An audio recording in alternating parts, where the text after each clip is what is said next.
I'm Jason. I'm a registered sleep technologist, also the founder of freecpapadvice.com, as well as the forum that's associated with that. And a question I get a lot that I thought would make a good video is, what is the difference between the AirSense 10 Autoset and the AirSense 10 Autoset for her? The difference really comes down to different modes within it. So to do that, best thing to do is draw them out and write it out for you. Okay, so in comparing the AirSense 10 standard auto set and then the AirSense 10 for her auto, this one just has one mode, and that's going to be the standard algorithm. This one has two modes, and it has basically two algorithms. So the standard algorithm, you know what the algorithm is, you know? It's, God, what's the best way to describe it? It's the computer program that tells it what to do next. It's like, if this, then this. It's like, if you breathe this way, then the machine is going to respond this way. That's the best way to describe an algorithm. Okay, so with the standard, if you have 3 breaths, so the machine sees your breathing kind of like this. You're breathing. If you have, let's say it's shallow or something, that's 1. And then you resume your breathing, and then flatline. This is over a certain period of time. Let's go ahead and complete this. Okay, so you have and another flatline. So right here would be 1, 2, 3 different breathing events in a specific amount of time, which I believe is 4 minutes. And this is your airflow. I'm sorry, your the pressure of the machine. So let's say you have 5 centimeters of water pressure, and right here is 8 centimeters of water pressure. And let's go ahead and lengthen this. And you're cruising along at 5, and then it sees one event here, the second event here, and the third event here.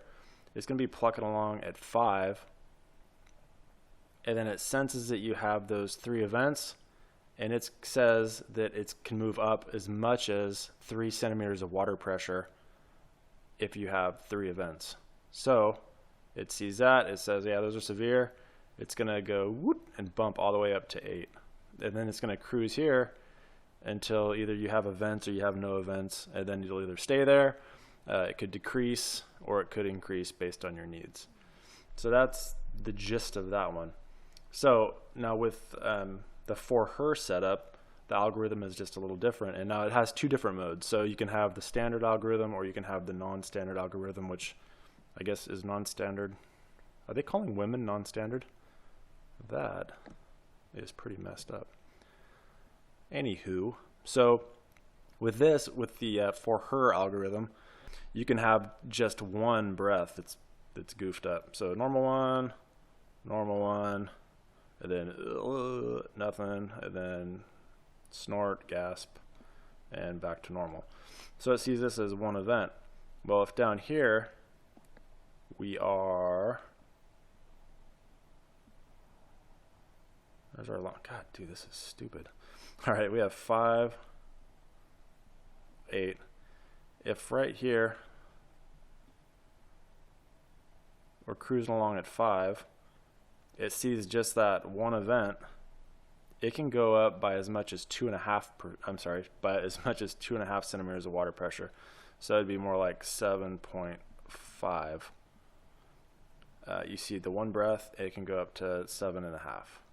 So what it does, if you want to look at it, like break it down as to exactly what it does, is it goes up less pressure, but it's more sensitive to it. Break it down even further, is they're saying that women will have more events that are more subtle and only need to be treated with less pressure. And you know, I think just in my experience in the lab, I would have to say that that's true. Women tend to have more subtle breathing events if you're compared to a large cross-section of men. Why that reason exists, I don't know. It could be just simply that women, the tissue tends to be a little lighter, and so you need less pressure to move it out of the way. Women tend to have more I'm sorry, less breathing anomalies that are obvious, and so it needs that extra sensitivity to pick up on it. You know, who knows? Whether it works or not, I don't know. I'm going to let you be the judge of that. You know, I'm certainly no expert as far as that goes, but just want to let you know what the differences were. Hopefully that helped. If you have any questions, problems, anything, please join my forum. It's freecpapadvice.com/forum. Hopefully this helped. And hey, got a little donation button there.